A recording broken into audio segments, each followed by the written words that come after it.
significa que me hago un poco más mayor y ya veo a muchas caras que han sido para mí parte de mi herencia espiritual, ¿no? De esas personas que han estado allí cuando yo era pequeño, cuando yo era joven. Os veo aún ahí y doy gloria al Señor por ello. Lo importante es permanecer fieles al Señor porque es un testimonio a todos los que crecemos y os vemos constantemente. Así que gracias. También he compartido pues, algunas juerguitas, algunas cosillas por allí con algunos de vosotros, ¿no? En otras épocas un poco más turbulentas, pero que gracias al Señor pues me ha rescatado de mi propio orgullo y de mi propia soberbia y pues me han encaminado a estar hoy con vosotros, a servirle con mi vida, con mi familia y con todo lo que tengo. Así que gracias y nada, vamos a empezar y quería recordar, o me ha venido a la mente, pues una noticia que se daba hace un par de semanas de una familia en Jaén que encontraban un cuadro y era un cuadro precioso y lo tenían de generaciones y era un cuadro valioso. Era una obra, yo no tengo ni idea de arte, pero ponía en la noticia que era de un artista flamenco, Van Dyck, que es el segundo pintor más famoso después de Rubens. Esto me lo he aprendido, porque yo no lo sé. Pero era interesante porque ahora estaban calculando el valor de dicha obra y era una obra que la tenían ahí por generaciones y que pues, no le habían dado pues, la menor importancia. Estas cosas que desenvuelves, quitas el polvo y meditas si lo vas a tirar a la basura o no y resulta pues, que tienes una joya entre manos. Y a mí todas estas historias me perturban, ¿no? Porque, como he dicho, pues no tengo ni idea de arte. Y digo, uy, si yo me encontrase con un cuadro, seguramente lo tiraría a la basura, porque yo no soy capaz de apreciar, en mi ignorancia, pues lo que vale el arte, ¿no? A mí me haces una baldosa con un marco y me dices que es arte y por mí está bien, ¿vale? Ese es mi nivel en el arte. Así que preocupa, ¿no? El saber que puedes estar viviendo la vida con cosas que son preciosas, con cosas que son de valor incalculable, y a lo mejor esta familia, no lo sé, incluso podía tener problemas económicos, y en cambio, pues eran, no sé si ricos, pero al menos podrían solventar bien los problemas económicos que pudiesen tener, y no lo sabes, ¿no? Y por ignorancia pierdes, pues, cosas valiosas que están alrededor tuyo, que están en tus propias narices. Y esto es lo mismo que creo que nos sucede o nos puede llegar a suceder con el Evangelio. Es algo que tenemos delante de nosotros de manera constante y permanente, que todos los domingos hablamos del Evangelio, ¿no? Y hoy lo hemos recordado en la Santa Cena, en las canciones, hemos hablado del Evangelio. Pero me pregunto, ¿cuánto está afectando tu vida y mi vida la preciosa y maravillosa obra de salvación en Cristo Jesús, que es el Evangelio? Lo más precioso que tenemos. Y uno de los problemas es que no nos paramos a mirar, no focalizamos nuestra atención en detalle en el Evangelio. Y por lo tanto, eso hace que nos cueste amar el Evangelio. Y tristemente muchas veces incluso acabamos diciendo, bueno, ¿esto es todo de la vida cristiana? ¿Esto es todo? Pues no es mucho. Yo quiero algo más novedoso, quiero algo más bueno, quiero algo que mueva mi corazón y que me haga vivir. Y sin embargo, lo que sucede es que hay tanto ruido en nuestra vida, quizás tanto pecado o miopía espiritual, que estamos con lo más precioso entre manos y vivimos como si fuese una cosa más, un complemento a nuestras vidas, ¿no? Así que os propongo que en esta mañana miremos, paremos, no en algo novedoso, no en cosas maravillosas, sorprendentes que no conocemos, sino en algo que supuestamente está trillado, que lo sabemos, los que al menos hemos nacido en la iglesia, lo hemos escuchado constantemente, pero es el mensaje precioso y más maravilloso que existe. Vamos a esforzarnos, a poner nuestra atención, nuestro corazón, todas nuestras fuerzas en intentar comprender, vislumbrar la grandeza y la gloria de Cristo en el Evangelio.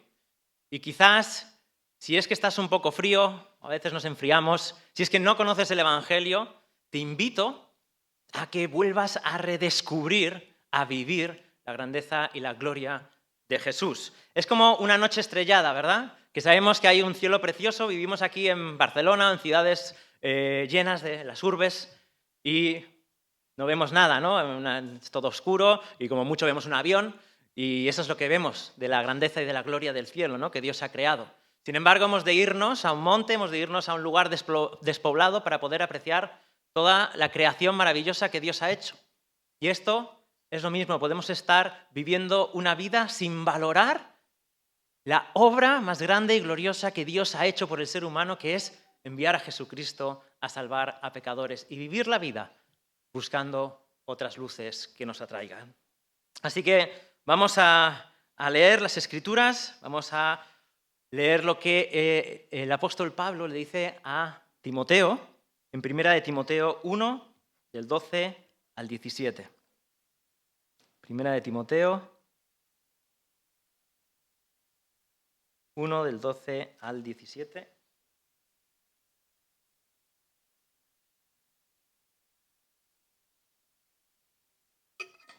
Y dice así: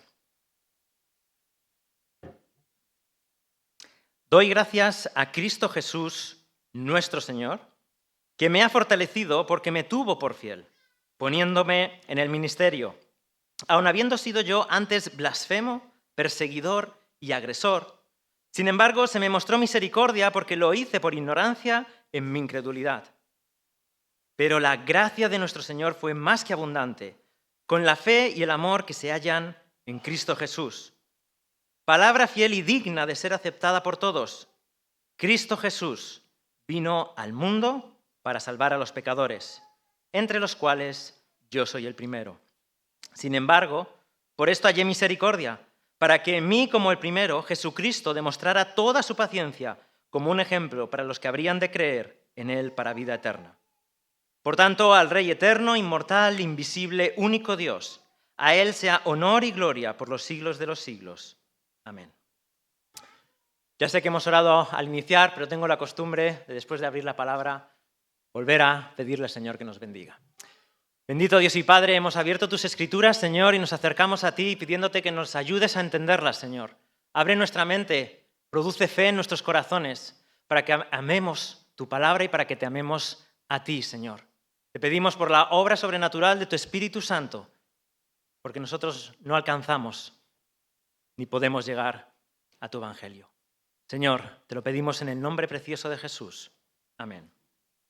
Es interesante cómo empieza el apóstol Pablo, ¿verdad? Dani nos leían esta mañana el Salmo 118, versículo 1, ¿no? Da gracias al Señor porque Él es bueno, porque para siempre es su misericordia. Y cuando Pablo expresa y comparte con Timoteo toda su experiencia en Cristo, empieza de la misma manera. Te doy gracias. Te doy gracias. Y le explica toda la vida de bondad que ha degustado en Cristo. Ahora, Pablo escribe a uno de sus más fieles colaboradores, esta es una de sus últimas cartas, que es Timoteo.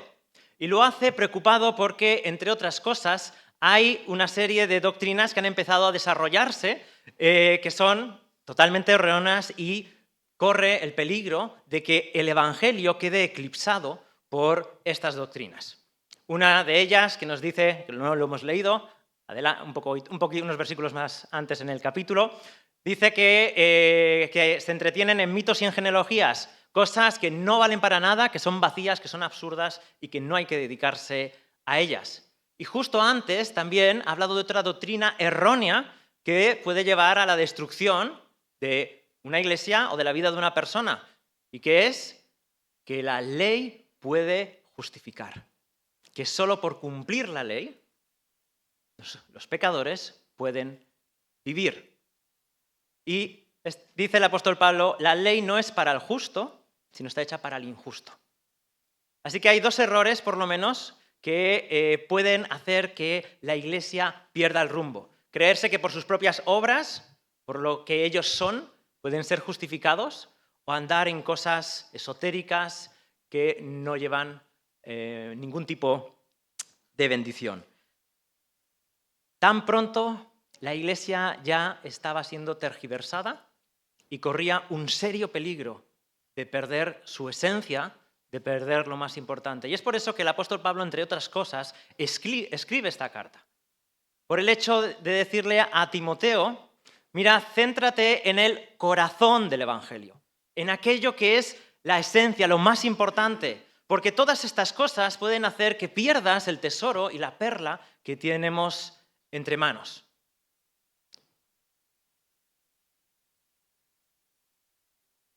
vamos a organizar el texto de esta manera. ¿Vale? Lo vamos a hacer, lo voy a dividir en dos puntos, dos secciones. El primero es la verdad del Evangelio y el segundo es el poder del Evangelio. Bien sencillos, ¿verdad? En primero, la doctrina del Evangelio, la verdad, en qué consiste este Evangelio que le comunica a Pablo, que le ha transformado la vida y que debe mantener, que debe guardar, que debe predicar y que debe vivir. Y la segunda es su propio ejemplo de que este Evangelio funciona y de que no es un cuento chino ni es un cuento que no sirve para nada. Así que vamos a empezar con el versículo 15. Dice lo siguiente: palabra fiel y digna de ser aceptada por todos. Cristo Jesús vino al mundo para salvar a los pecadores. Cristo Jesús vino al mundo para salvar a los pecadores. Este es el Evangelio. Y empieza diciendo, palabra fiel es esta. Palabra fiel. ¿Por qué es fiel esta palabra? Bueno, porque es fiel por aquel que la comunica, que proviene de Dios mismo. Y Dios, que es alguien que no miente y que es alguien que no cambia, cuando da una palabra, es una palabra fiel, que significa una palabra que es digna de poner tu confianza, que es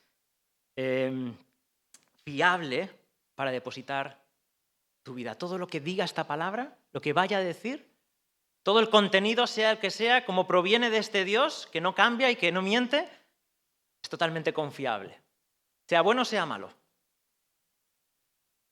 Malaquías 3:6 nos dice, porque yo, el Señor, no cambio. Por eso vosotros no habéis sido destruidos, oh hijos de Jacob. O 2 Corintios 1:20, pues tantas como sean las promesas de Dios, en Él todas son sí. En Él todas son sí. No hay posibilidad de cambio, no hay posibilidad de que alguien confíe en esta palabra y quede decepcionado porque no cumple lo que dice. No es posible que Dios diga algo y que un ser humano confíe en esa palabra y al final diga, esto no es lo que me decía Dios. O no cumple sus expectativas. ¿Os acordáis de Hebreos, no? Porque Él no se avergüenza de llamarse Dios de ellos porque les ha preparado una ciudad. No se avergüenza de ser el Dios de su pueblo porque les ha preparado una ciudad maravillosa, llena de gloria, que cuando entre su pueblo va a decir, ¡ah! Así que es una palabra fiel, confiable. Y luego sigue diciendo, y digna de ser aceptada por todos. Así que esta palabra que es fiel y que proviene de un Dios que es inmutable y que no miente, es una palabra que merece ser atendida y aceptada. Es decir, que ha de producir algo en aquellos que la escuchan, que son los seres humanos. Por eso es digna de ser aceptada. No puede ser una palabra que digo, yo la escucho y me da igual. Sino que merece todo el respeto, merece toda la atención y darle todo el valor como seres humanos para meditar en qué está diciendo y aplicarla en nuestro corazón. Por eso es digna.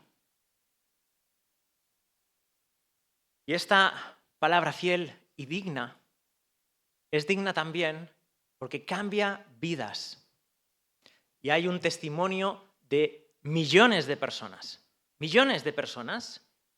que han cambiado sus vidas por creer en estas palabras que ahora vamos a mirar con detenimiento. Vidas absolutamente transformadas a lo largo de la historia de la Iglesia porque han recibido estas palabras, las han atendido, las han creído y sus vidas han cambiado para siempre. Cristo Jesús vino a salvar a los pecadores. Muy bien, así que no puedes ni quedar al margen, ni debes tener reservas de este Evangelio. Muy bien, el Evangelio está allí y yo estoy aquí. Voy a quedarme un poco al margen, voy a ver qué pasa. No puede ser, porque la palabra de Dios es fiel y te implica toda la vida. Muy bien, vamos ahora con el mensaje, la doctrina, la verdad del Evangelio, que es Cristo Jesús vino al mundo a salvar a los pecadores. En primer lugar, vemos que tiene un sujeto, que tiene una persona de la cual se habla, Cristo Jesús. Y utiliza dos palabras que no suelen ser familiares, pero vamos a explicarlas o vamos a parar un poco la atención. Cristo es la palabra griega que significa ungido. Ungido, en el hebreo, se usaba para aquellas personas que ocupaban cargos oficiales dentro del reino de Israel y eran apartadas para Dios, es decir, profetas, sacerdotes y reyes.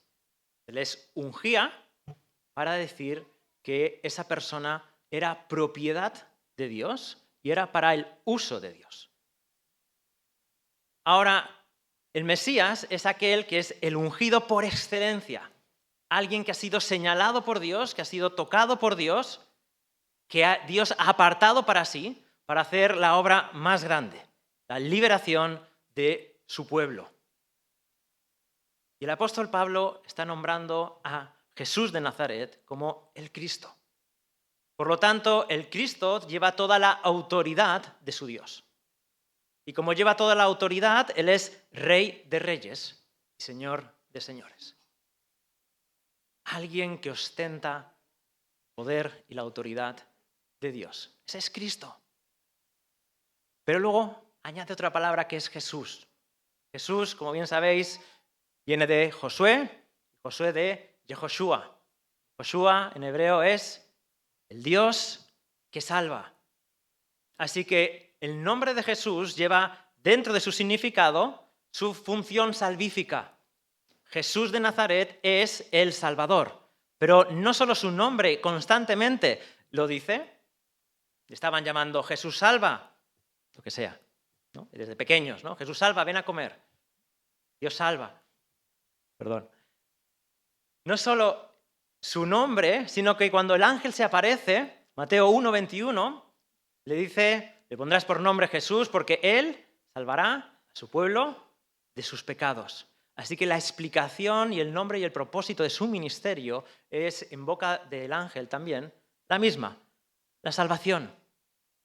Así que tenemos al Rey de Reyes y a la autoridad que viene en el nombre del Señor. Y aquel que es el Salvador, aquel que Dios ha señalado como el que va a salvar a toda la humanidad. Y este nombre de Salvador lleva implícita una idea de que Él es el mismo Dios. ¿Verdad? Porque a Dios pertenece la salvación. Es su prerrogativa, exclusividad de Dios. Nadie puede salvar sino Dios mismo. Así que Jesús, Dios salva, es precisamente eso. El Hijo de Dios entrando en este mundo para salvar. Así que este es el nombre que tiene, Cristo Jesús. Sé que muchas veces lo pasamos rápido, ¿no? Lo unimos y a veces no nos paramos en el detalle a entender cuáles son las implicaciones de lo que el apóstol Pablo está diciendo aquí. Este es el Evangelio. Cristo Jesús vino a salvar. Vino al mundo. Vino al mundo. En primer lugar, la palabra o el verbo vino nos da la idea de que vino de algún lado, de que Él era preexistente. Al menos lo sugiere. Así que Cristo Jesús vino al mundo. Y la palabra mundo, en esta ocasión que el apóstol Pablo la usa, lo usa en las connotaciones que normalmente pensamos en el apóstol Juan. Mundo es aquel lugar donde vive una sociedad de hombres pecadores. Sociedad llena de personas que se han apartado de Dios. ¿Qué es el pecado? El pecado es la separación de Dios, la transgresión de la ley.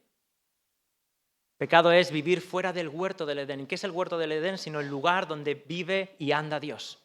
Estar al otro lado. Así que viene a vivir con personas como nosotros. Y esto es un acto de suprema humillación. El Hijo de Dios que vivía eternamente con el Padre decide entrar en el mundo que Él ha creado. Y ese mundo que Él ha creado, que Él está por encima de ese mundo está lleno de personas que lo aborrecen, y que no quieren saber nada de él. Y aquel que es santo desciende a andar con personas que constantemente ofenden a su Padre y le ofenden a él. Aquel que es rico en extremo nace pobre en un pesebre por el acto de descender, de venir al mundo. Este es el Evangelio. Aquel que es Dios y aquel que está señalado por Dios para ser el Salvador del mundo, ha hecho un acto, ha hecho una acción de venir a nosotros, de estar con personas que no quieren saber nada de Él, que somos egoístas, que intentamos vez tras vez hacer nuestra propia vida, nuestro propio mundo ideal, ¿verdad? Hoy constantemente somos bombardeados con eso, hacer el mundo ideal. Guerra, sin polución, sin no sé qué y sin no sé cuántos. Y el creador del mundo entra a habitar con estas personas. Vino al mundo. Un acto de extrema humillación.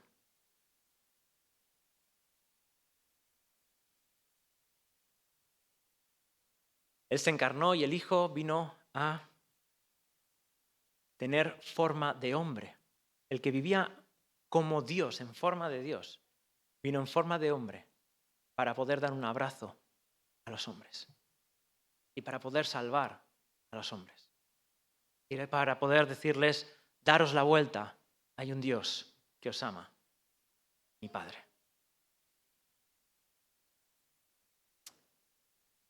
¿Y por qué? ¿Por qué Dios tuvo que hacer este acto? Cristo Jesús vino al mundo para salvar a los pecadores. Bueno, la aseveración de la Biblia es esta, Romanos 3, versículo 10. Como está escrito, no hay justo ni aun uno. Esto es lo que dice la Biblia, esta es la verdad de Dios. Este es el análisis de Dios de la sociedad humana. No hay justo ni aun uno. Si seguimos leyendo Romanos 3:23, por cuanto todos pecaron, ¿verdad? Están destituidos de la gloria de Dios. Por lo tanto, este es el problema. Una creación de Dios que se ha rebelado contra su Dios, que no hay nadie capaz de vivir en la presencia de Dios. Porque somos injustos. Como decíamos antes, todos sin excepción hemos nacido pecadores. Y de nuevo, ¿qué palabra, verdad? ¿Qué significa esto? ¿Qué es que yo soy pecador? Ya lo hemos descrito, vivir fuera del Edén. Bueno, pero esto es un concepto teológico, esto es un concepto de la Biblia. Bájamelo un poco más. Te lo voy a explicar o te voy a ayudar a pensar en ello de esta manera. Dios, el Señor Supremo, tiene una forma de ser y pide algo. Está en todo su derecho porque Él es Dios, Él es el Señor, es el Creador y por lo tanto Él tiene una moral y tiene una autoridad. Y el mundo que Él crea dice, han de vivir así y han de ser así. Ahora hay una cosa que se llaman los 10 mandamientos. Mi pregunta es, ¿has transgredido alguno de ellos? ¿Lo has roto? Por ejemplo, ser pecadores, ¿has mentido alguna vez? Aunque sea una en tu vida. ¿Has codiciado algo? ¿Has codiciado otra mujer? ¿Otro marido? ¿Otros padres? ¿Otras vacaciones? Ay, si yo tuviese las vacaciones de este. Uf, qué bien, ¿verdad? Cualquier punto en el que rompemos lo que Dios quiere nos hace pecadores. Vamos a explicarlo de otra manera. Imaginamos que tenemos un coche, ¿verdad? Y que nos falta una sola pieza. Tampoco entiendo de coches, entiende más Dani, por supuesto, pero imaginemos que falta el alternador, que está por ahí dentro. Pues aunque todo lo demás sea perfecto en el coche, sin el alternador no arranca. Así que, aunque tú seas una persona muy moral, creas que haces las cosas bien, si por una cosa has hecho mal, entonces estás fuera del reino de Dios. No llegas a la justicia y a la perfección divina. Pero voy a poner otro ejemplo más claro y más práctico. Jesús resume toda la ley en un mandamiento, en dos. Primero, amarás al Señor tu Dios con toda tu mente, con todo tu corazón, con todas tus fuerzas y con toda tu alma. Y aquí la pregunta. ¿Has amado a tu Dios desde que naciste con toda tu fuerza, con toda tu mente y con toda tu alma, como es digno Dios de ser amado? Y la respuesta es no. Eso es lo que la Biblia llama pecadores. Gente desagradecida, gente que se ama a sí mismo, gente que no le importa Dios más que aquello que le pueda dar. Y si es la primera vez que escuchas esto, déjame decirte que muchos aquí somos pecadores. Esta no es una congregación de los perfectos, sino de aquellos que han entendido este mensaje. De aquellos que no aman a sus mujeres como debieran amarlos, de aquellos que no aman a sus esposos como debieran hacerlo, de aquellos que dicen algo y no lo cumplen. Estamos formados, somos personas que le decimos a Dios nunca más voy a hacer esto y a los 5 minutos estamos haciendo lo que acabamos de decir que no vamos a hacer. Somos personas que codiciamos, que usamos a los demás en nuestro propio beneficio, que pensamos que somos mejores que el resto, que mi opinión es mejor. Somos personas que nos enfadamos si alguien no nos saluda. Somos personas que estamos dispuestos a producir conflictos si eso nos beneficia. Y estos somos muchas otras cosas peores. Somos personas, todos los que estamos aquí, que viven fuera o han vivido fuera del plan y el diseño de Dios para el hombre y la mujer en el matrimonio. Todos. ¿Verdad? Así que no hay justo ni aun uno. Y cualquiera de los que estamos aquí, lo único que merecemos es la ira de Dios sobre el pecado. Es que Él baje su justicia y su puño de hierro sobre todos aquellos que se rebelan contra Él. Y es por eso que cuando dice vino al mundo para salvar a los pecadores, la cuestión es que vino a salvarte a ti, porque eres pecador. Y vino a salvarme a mí, porque soy pecador. Y el Dios de gloria, a pesar de que merecemos la ira de Dios, ha enviado a su Hijo Jesucristo a morir en una cruz.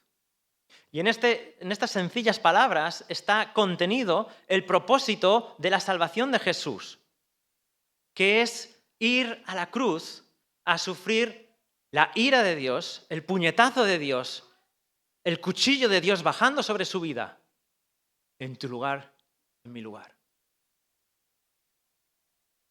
Dios es aquel que, teniendo que destruir al ser humano, envía a su Hijo y lo pone entre su ira y nosotros. Y Jesús está delante de la ira del Padre, recibiendo el castigo por todos mis pecados, por todos mis malos pensamientos, mis malas acciones, por todas mis maldades que he hecho, que hago y que haré. Cristo está pagando ese golpe. Y eso es el Evangelio, hermanos. Tenemos plena aceptación porque Cristo Jesús ha pagado el precio que merecemos. Y si no entendemos, si no empezamos, porque somos pecadores, palabra que no nos gusta, porque somos injustos, porque somos malos, porque buscamos lo nuestro. Si no empezamos por ahí, no podemos apreciar el Evangelio. Porque el plan de Dios es traer a sí mismo a gente que está fuera de sí mismo. No es hacer solo una sociedad justa, no es solo cuidar de las plantas, de los animales, no es solo solucionar relaciones familiares, eso también, pero el propósito de Dios es que aquellos que están lejos, traerlos así para ser su familia.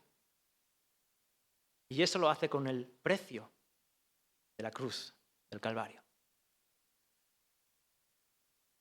Muy bien, así que con todo esto en nuestra mente, Este es el Evangelio. El apóstol Pablo ahora pasa a decir, mira, esta verdad, Timoteo, la he vivido yo. El poder del Evangelio.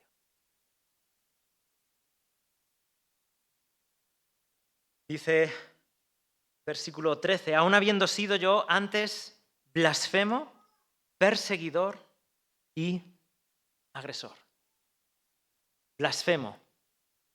Alguien que a pesar de intentar agradar a Dios, lo que estaba haciendo era destruir el nombre de Dios, la persona de Jesús. Era agresor, era alguien que perseguía al pueblo de Dios, que los arrastraba, que daba consentimiento con sus torturas, que se dedicaba a destruir a los que creían en Jesús. Dice mi versión agresor, pero prefiero el matiz en otras versiones, que también está incluido en esta palabra, que es insolente, soberbio. Era alguien que no se bajaba del burro, alguien que despreciaba la vida de las otras personas y todo en el nombre de Dios. Y este tipo de persona, que es Pablo, fue alcanzado por la gracia de Dios. Y es tal la transformación de su vida que se convierte en alguien que es salvo, que es perdonado, alguien que tiene fe, pero no solo eso, sino en el apóstol a los gentiles. Y toda esta obra de salvación, toda esta obra transformadora que Dios hace en él, entiende el apóstol Pablo que lo hace para ser ejemplo de la misericordia de Dios. Para decir, mira, si alguien como yo, que asesinaba y perseguía a la iglesia de Dios, que era un insolente y un soberbio, un religioso y un blasfemo, ha sido perdonado, tú seguramente también puedes ser perdonado. Y él se consideraba la persona más horrible de la tierra, que había ultrajado el nombre de Dios, aunque lo había hecho en ignorancia. Así que el apóstol Pablo se pone como ejemplo de la paciencia de Dios para su vida, como testimonio a todos los que venimos después. Somos malos en gran manera, ¿verdad? Y a veces hacemos cosas que nos replantea el pensar si somos cristianos. ¿Te ha pasado? A mí sí. ¿Cómo puedo ser yo cristiano y seguir haciendo esto? ¿Cómo puedo decir que amo a Dios y tener esta clase de pensamientos?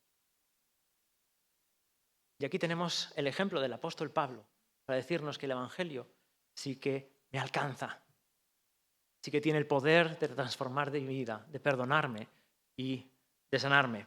Ahora vamos a fijarnos brevemente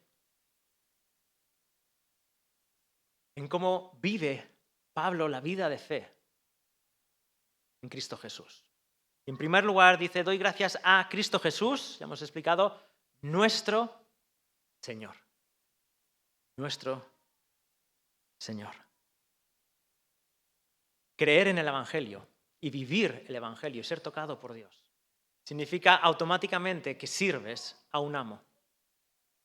Cristo Jesús es tu Señor y mi Señor. Y si Cristo Jesús dice, tú me sirves aquí, me sirves de esta manera, ¿qué hacemos los siervos? Callamos y obedecemos.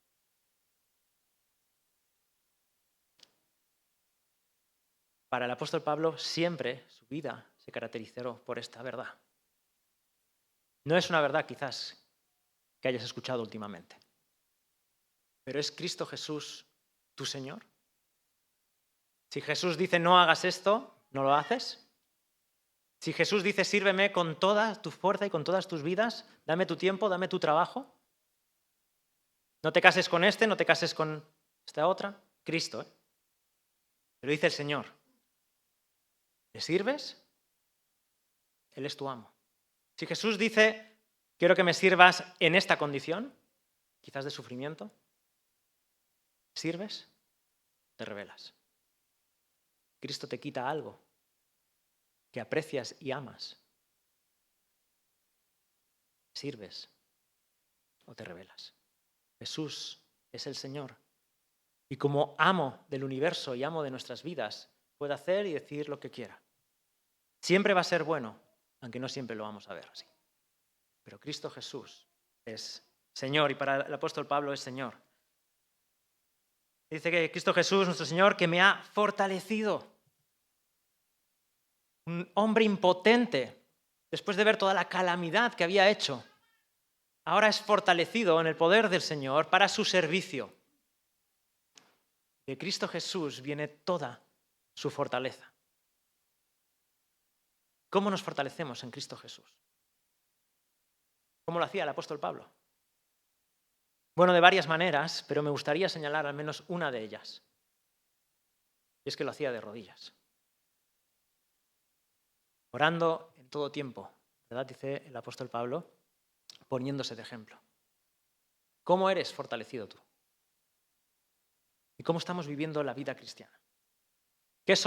¿Cuáles son los problemas y los pecados que tú y que yo tenemos? ¿Cómo estamos tratando de ser fortalecidos en el Espíritu Santo? ¿Estamos humillando nuestra vida constantemente buscando a Dios en oración? Déjame hacerte esta pregunta si tienes problemas matrimoniales. Si tu vida matrimonial no es como esperabas, ya sea porque tú eres peor de lo que pensabas o tu compañero no es como tú quieres, déjame decirte que en Cristo Jesús puedes ser fortalecido, que necesitas y necesito hincar rodillas. Ahora como quieras, pero ya me entendéis la expresión. Si necesitas sanar una relación, tus padres, con tus hermanos, en la iglesia, ¿cómo lo estás haciendo? ¿Cómo estás siendo fortalecido por el Espíritu Santo para hacerlo? Manos de rodillas, buscando la presencia del Señor, buscando el poder de su fuerza. Humillados al arrodillarnos, pero fortalecidos en el Espíritu al levantarnos. Porque el Dios de gracia nos ha dado la gracia que necesitamos para ese día. Sea tu matrimonio, sea tu familia, sea una adicción, sea frialdad espiritual, tibieza a las cosas del Señor, o cosas que piensas que son imposibles.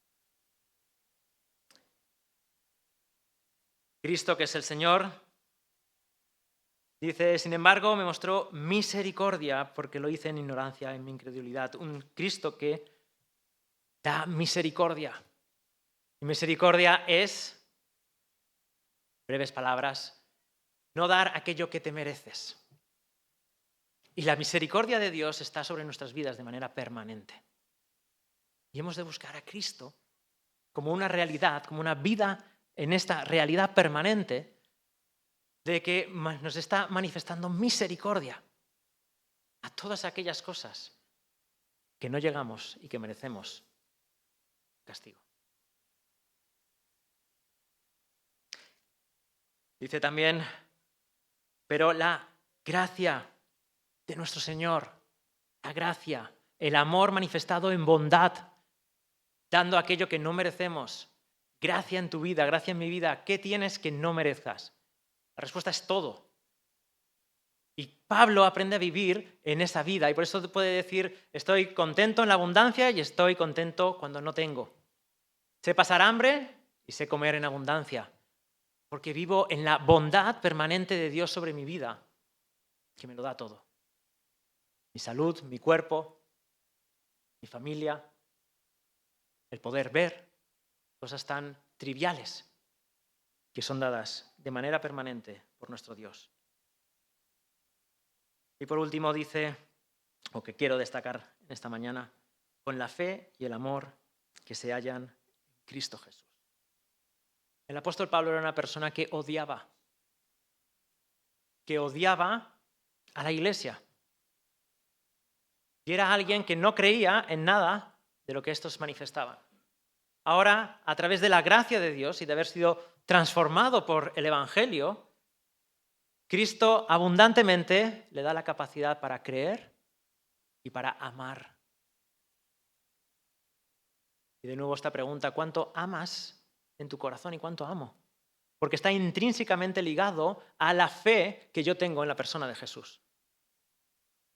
No puedo dar lo que no tengo, pero hay alguien que produce en mi vida la capacidad de amar, que es Jesús. Y es una obra sobrenatural, por medios naturales, pero es una obra sobrenatural en nuestras vidas. Afecta a nuestra mente, afecta a nuestros sentimientos, afecta a nuestra voluntad. Pero dime, ¿hay alguien que estás odiando? ¿Hay alguien que aborreces? Y sé que de entrada todos decimos que no, ¿eh? También lo hago. Pero reflexiona delante del Señor. Si amas a tu prójimo como a ti mismo. Si estás pensando en alguna persona o en una relación donde no estás amando, vuelve a Cristo Jesús para pedirle que te fortalezca, te dé la fe de volver a creer que en Dios sí es posible tratar con amor a cualquier otro ser humano. Muy bien, ya no abuso más de vuestra paciencia, porque la paciencia de Jesucristo es una, pero la vuestra es otra. Así que simplemente recordar que el ejemplo del poder transformador de Dios afecta a toda la vida y es un poder transformador del Evangelio que no se queda cuando creemos en Jesús. Y si mi vida ahora no está peor o no se parece en nada a cuando creí en Jesús, entonces hemos de volver al Evangelio. ¿Estás ilusionado con Jesús? ¿Te entusiasma Dios? ¿Crees en el poder y la gracia de Dios para transformar tu vida, tus relaciones, tu ministerio, tu iglesia? El apóstol Pablo de manera permanente vivía en esta esfera del perdón, de la gracia, de la misericordia y del poder de Dios. Hermanos, que esta sea nuestra experiencia. Que salgamos hoy, al menos con el deseo profundo de que este evangelio nos llene y podamos ser capaces de desprendernos de miedos, de pecados, de lo que Dios haya puesto en nuestras vidas, nos llene del gozo y de la presencia del Señor. Vamos a orar. Padre Santo, te damos las gracias por este evangelio que de manera torpe he intentado expresar, Señor. Señor, queremos pedirte, Señor, en primer lugar, perdón, Señor, porque somos pecadores. Y, Señor, necesito de tu salvación hoy. Necesito ser salvo de mí mismo. Necesito ser salvo del pecado. Necesito ser salvo de tu ira. Porque tu salvación es permanente y para siempre, pero es algo que se vive en el día a día. Y queremos pedirte perdón porque somos conscientes de que no vivimos con este amor, con este perdón y con esta verdad en nuestras vidas como debiéramos. Ahora, Señor, haz grande a Jesús en nosotros y a nosotros pequeños. Señor, humíllanos y quebrántanos, sánanos, transfórmanos, pero que sea tu poder y tu gracia y tu evangelio en nosotros y no sucedáneos y otras cosas que son vanas y vacías. Y Señor, te lo pedimos porque queremos ver a Cristo, queremos ver su gloria y su poder y su obra en medio de nosotros. Señor Jesús, anhelamos verte, pero no queremos perder el tiempo. Ayúdanos a servirte, en el nombre de Jesús.